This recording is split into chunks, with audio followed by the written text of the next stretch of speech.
All right, breathing. How to breathe optimally. Experts say 50 to 70% of Americans do not breathe correctly, optimally. They don't know how, they don't know what's involved. In fact, it's funny. Someone I talked to one time in junior high school, I talked about working on breathing, and she laughed like that was the funniest thing in the world. You know, she was like clueless that people can do it right or wrong. She wasn't even ready to start to understand it. Well, that's a good general principle to remember. A principle of learning. Is someone ready to understand something or not? But that event shows Piaget's stages of learning. It kind of illustrates something like that. People are sensory motor when they're younger, and then informal logic, and then formal logic, and then more abstract, something like that, 3 or 4 stages, I forget exactly.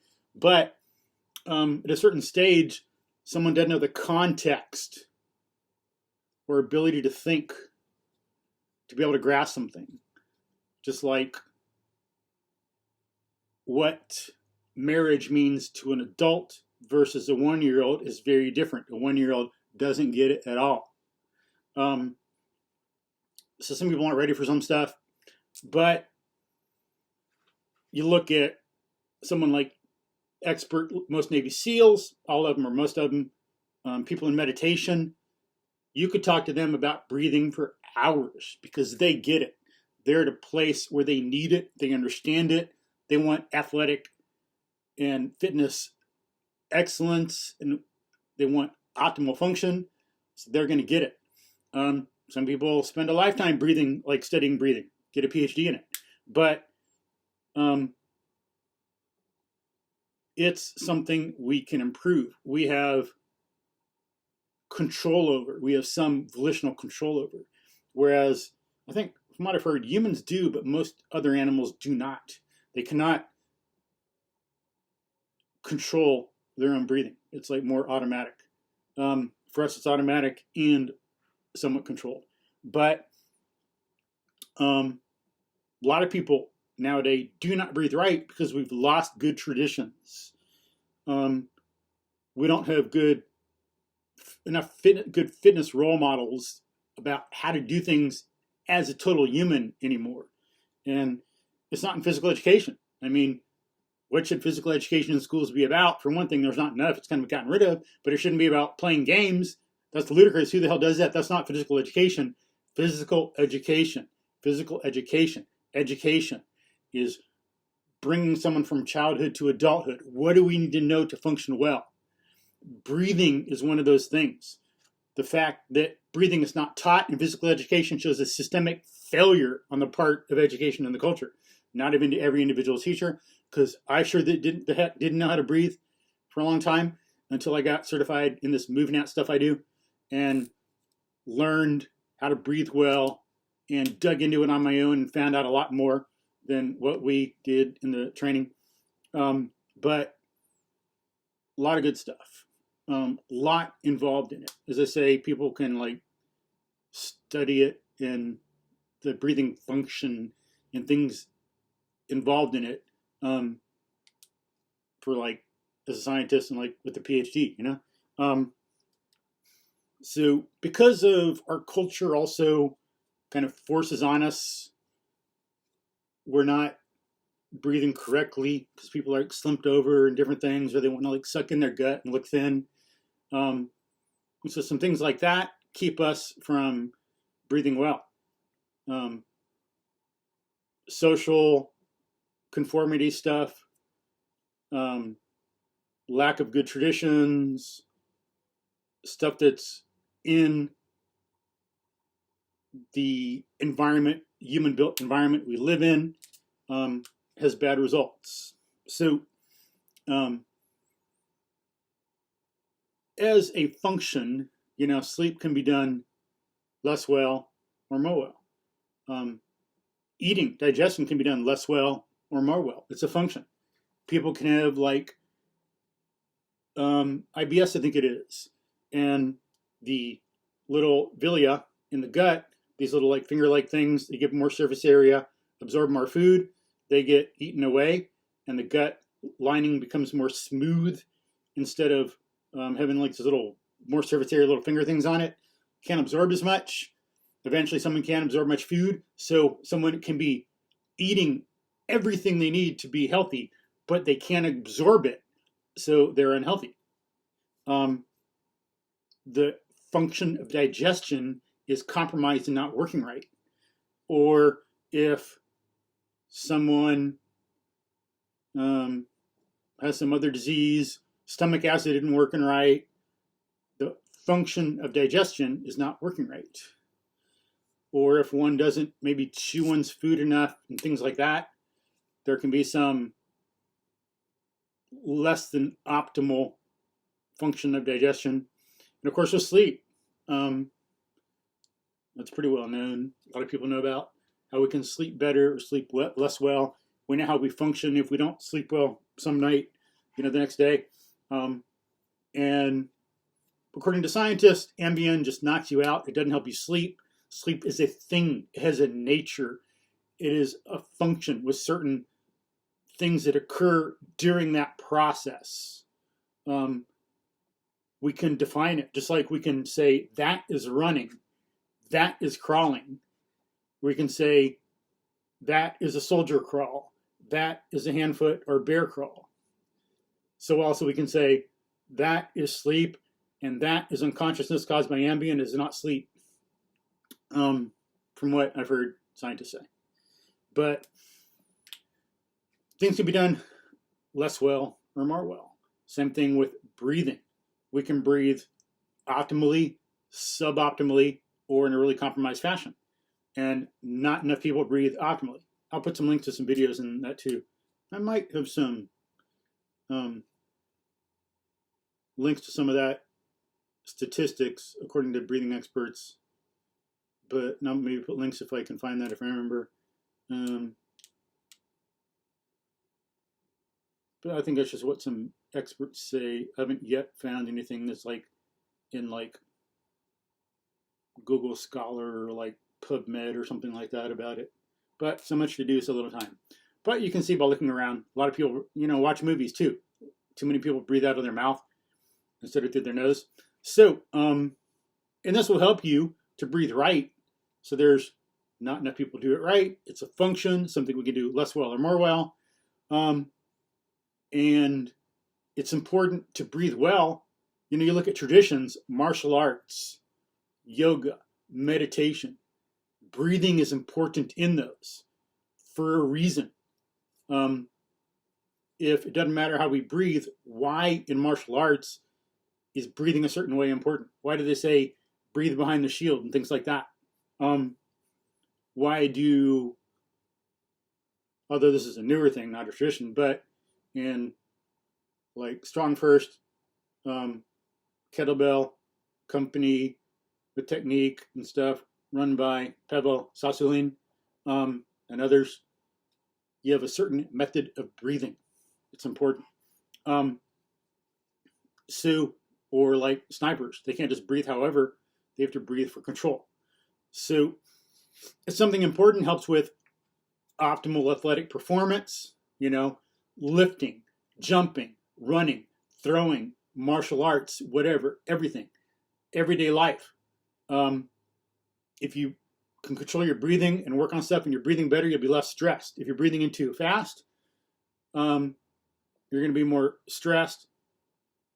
What do people do in meditation? You learn to control your breathing to help you relax and be more relaxed. So it's important. Sleep. If you're breathing right, you're breathing in and out through your nose, you're not going to snore. Then you're going to sleep better. That'll help you recover better at night. You're not going to sleep apnea. So on and so forth. It's going to help you recover from athletic performance, energize after you recover. So you work out, you build it to zero, you need more energy, you sleep better. It'll help you do that. It helps you keep your immune system strong, avoid getting sick a little bit. It's one factor in that. It's not the thing, but it's one thing. We're holistic. We are integrated animals of consciousness and body. We're animal, we're animated, like muscle, ligament, tendon, bone, brain, nervous system stuff.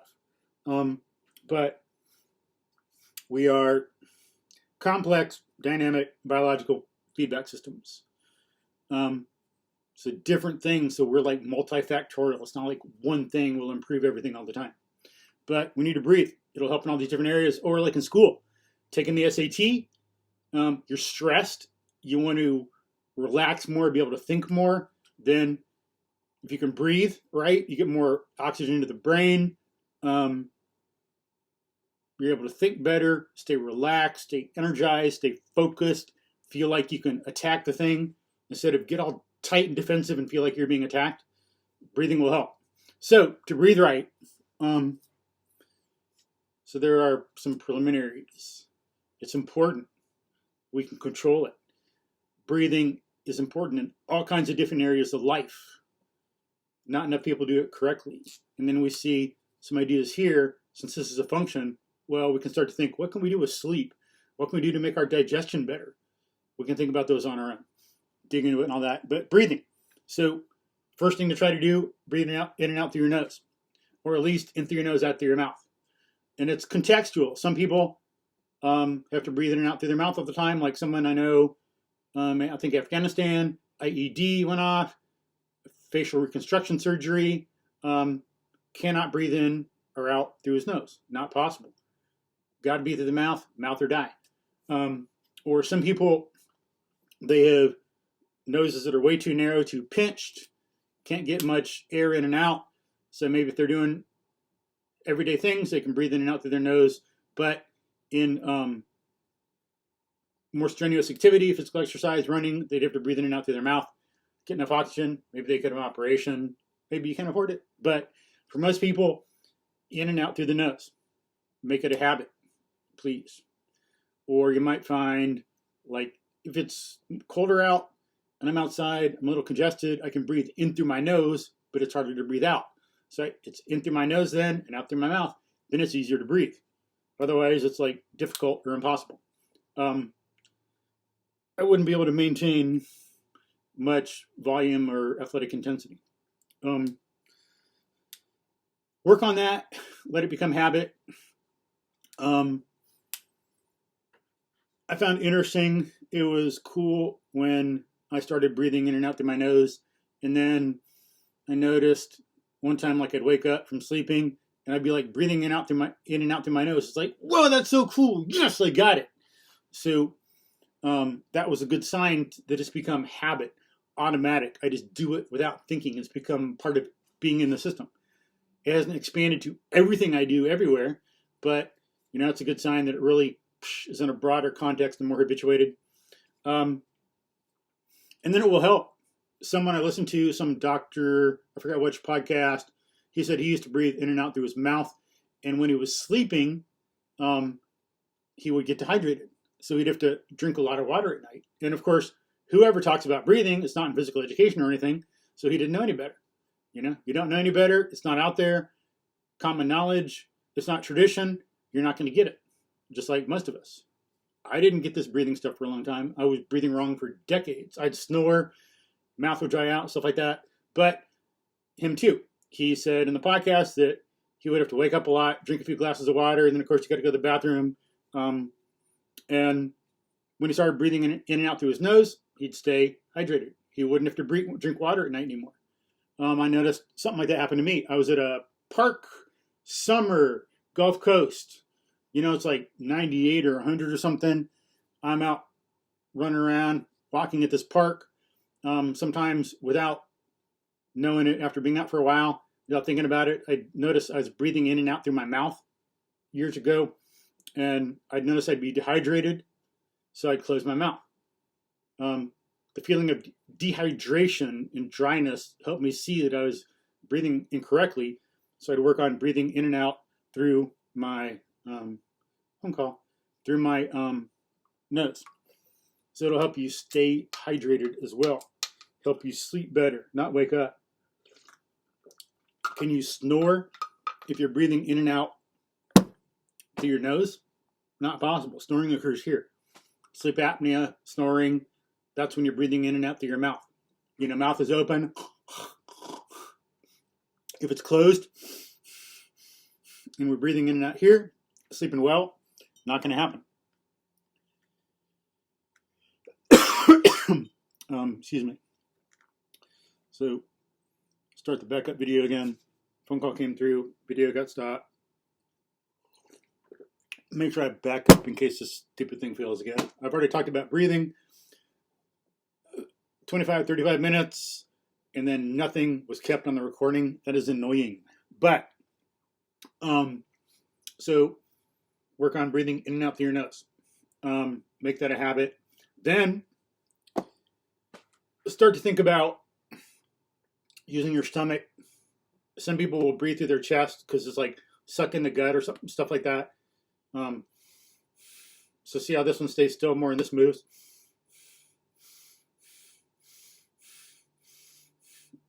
Some people will do something more like that. Wrong. Just like look at dogs, cats, horses. They don't have the social fads that people do. They don't have these bad fads that come up. They maintain traditions, doing things correctly. They keep good biomechanics. And so what are they going to do? They breathe in and out through their gut and their abdomen. They're breathing correctly. Their rib cage doesn't move a lot. It's the gut that moves. At least I think so, from what I remember and seeing. I'd have to make sure I look more, get a good broad range of examples and all that, but I think that's the case. So with humans, you know, suck in your gut, poor breathing role models, stuff like that, lots of traditions. People get to doing some bad things, as you see. Look at human history. But what we should do, this stays still, this moves. So let me see if we can hear a difference. If I move this and not this.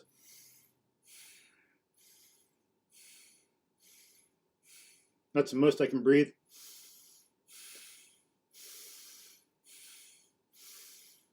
So you can probably hear I'm getting more volume in.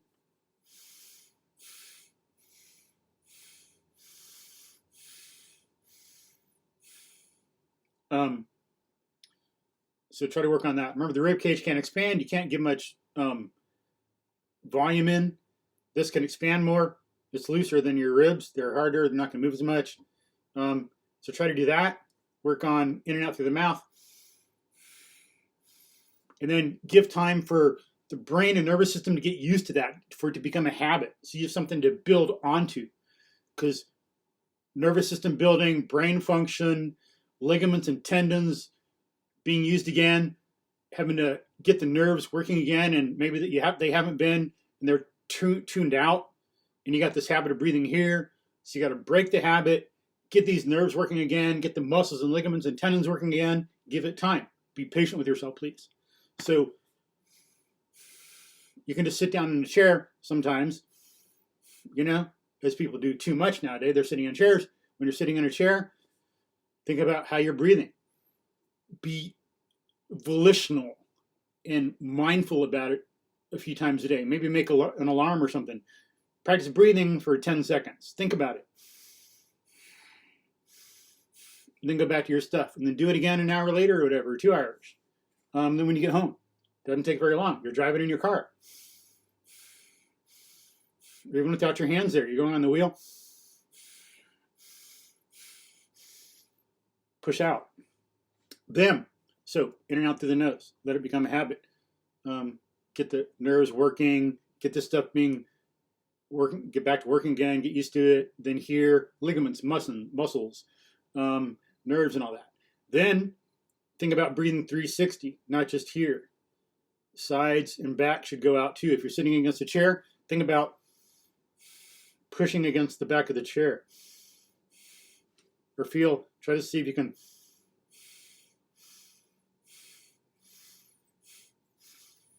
like push out on the side a little bit. Feel like pushing there. work on that. Let that become stronger. Then, number 4, breathe down. So right now, if we're breathing out, we could just be moving around like this, like we're breathing out. It's not really connected to your hips.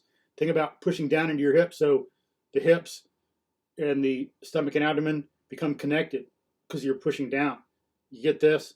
Breathe down, down, down, down as well. And it'll come out a little bit. So I can breathe in. We hear that volume.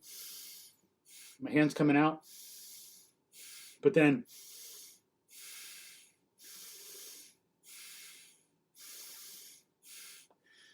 my hand's not moving as much, but we still got this big volume. I'm going down. I'm feeling it in my sides, in my lower back, in my hips, pushing down.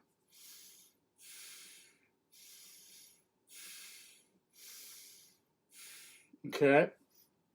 And that's the final step.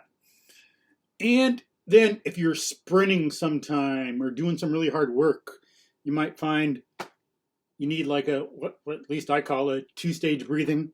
Instead of just to get more volume in, I'd go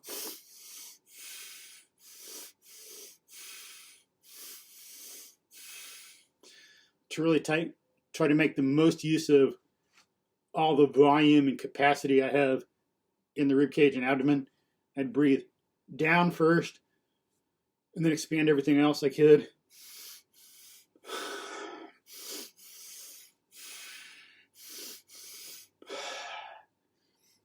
Because when your like heart rate is really up, doing something intense, short-term intense, you need to like spend time breathing after that. That's something that could help, but that's only sometimes.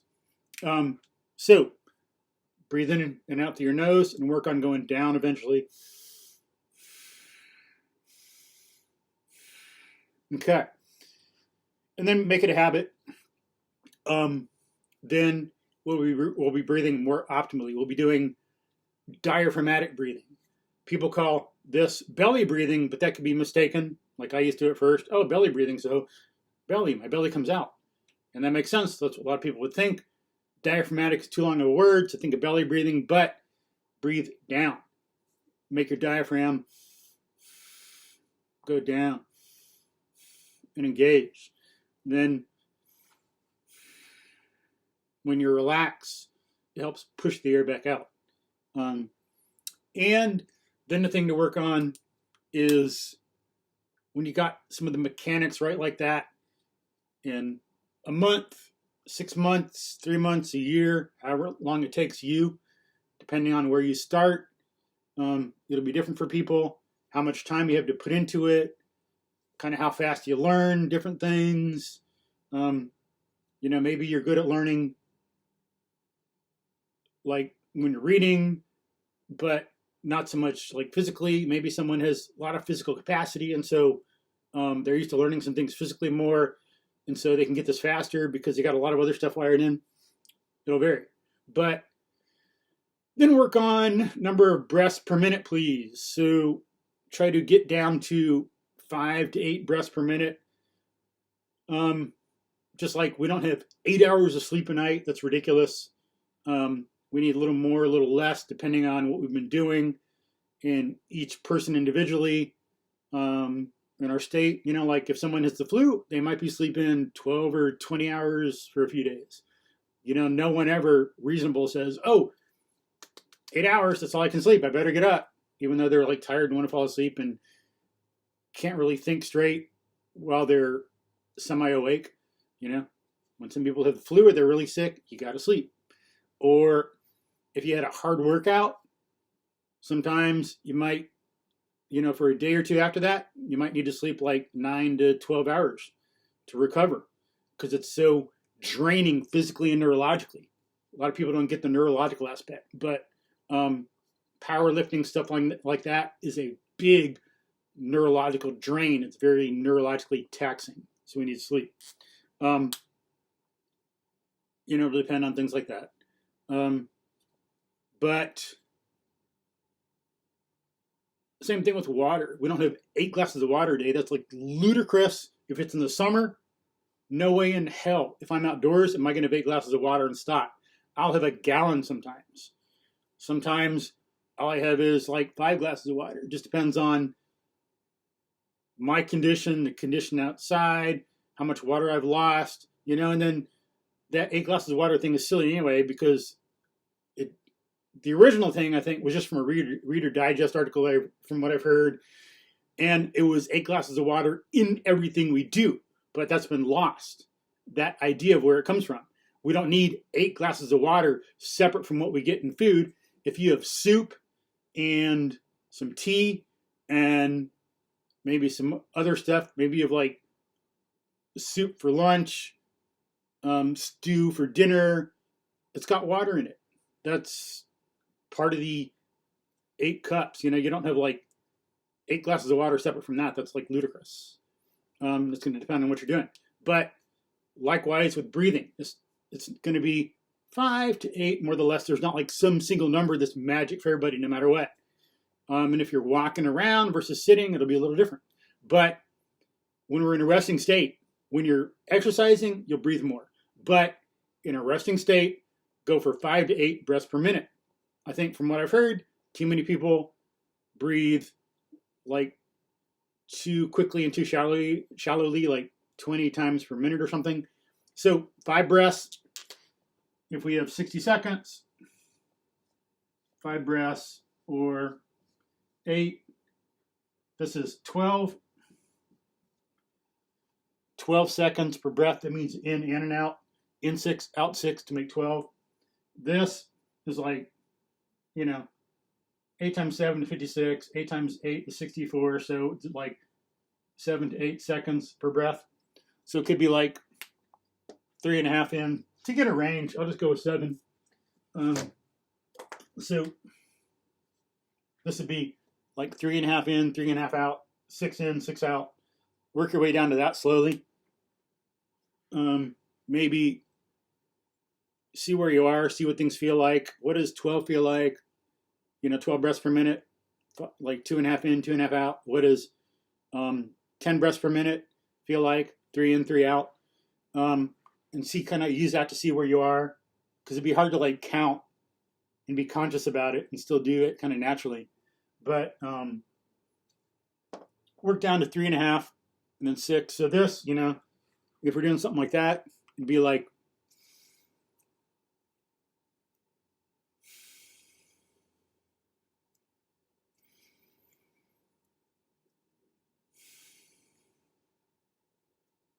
although I think I was counting too fast. Looking at this, I'll look at the clock here. So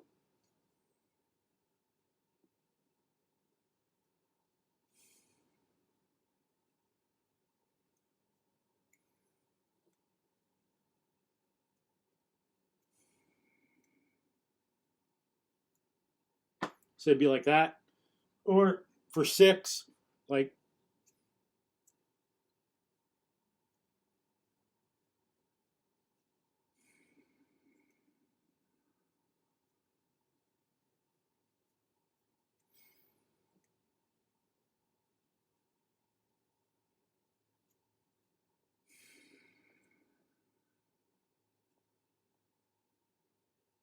something like that. Breathe in, breathe out. So work on slowing it down, please, because then the air is in your lungs more, and you got more time to absorb the oxygen and get rid of the byproducts, some carbon dioxide. Some you still want there. Without enough carbon dioxide, we cannot absorb enough oxygen. So some carbon dioxide is essential. And we want to get rid of some of it, get rid of some byproducts, absorb oxygen and whatever else. And it takes time. If we breathe too shallowly, the air's not there long enough to absorb much oxygen or get rid of many byproducts. So we're not breathing as optimally. It's not as healthy. Just like, I think as I've said, if it rains really quickly and dries up, it doesn't help the ground. If it rains slow and it stays there for a while and is time to absorb into the ground and into the water table and everything, then it's healthy. It's good ecologically. but takes time. So we got to let there be time to absorb. And then scientists of breathing have found out all this stuff about breathing right, breathing well.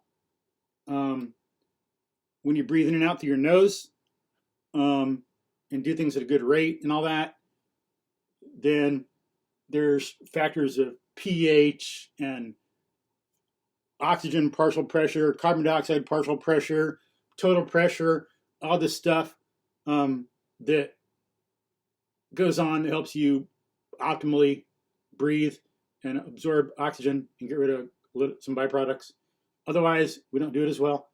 And there's even this like minor change in pH and like inhale and exhale and stuff. It's like, I don't know exactly, I forget. Maybe I can find it and put it in the description field, but it's like, maybe it'd be like 7.3 versus 7.4, and that can make a big difference in how well we're getting oxygen. But there. Breathing 101, breathing basics, kind of comprehensively, a little fully, without getting into all this like really, really deep science. But in and out through your nose, or in through your nose, out through your mouth. Breathe down, and then work on the timing. And then again, that'll help in athletic performance, controlling your stress, sleeping better, being healthier, maybe getting sick less or not as bad, things like that, because we are multifactorial. We are, complex dynamic biological feedback systems. So work on your breathing, please. It'll help a lot. Peace.